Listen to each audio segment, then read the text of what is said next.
ხასან ჰელიმიშის 30-მდე ნახატს რესტავრაცია, კონსერვაცია ჩაუტარდა. ნახატები დღეს სარფის ლაზურ ეთნოგრაფიულ მუზეუმში გამოიფინა.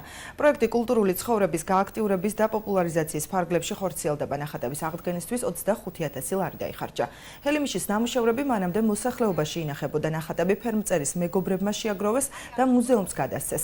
უახლოეს პერიოდში ნახატების გამოფენა თურქეთის რესპუბლიკაშიც იგეგმება. ნახატებს რესტავრაცია თბილისის სამხატვრო აკადემიაში ჩაუტარდა.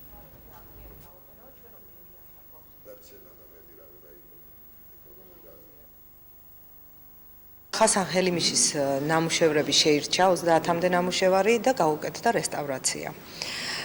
რესტავრაცია გაუკეთდა თბილისის სამხატვრო აკადემიაში, სადაც გუშინ წინ მოეწყო აი ამ აღდგენილი ნამუშევრების გამოფენა. დღეს უკვე ბათუმშია ეს ნამუშევრები, სარფშია უფრო სწორედ ეს ნამუშევრები და აქ დაიდებს ბინას.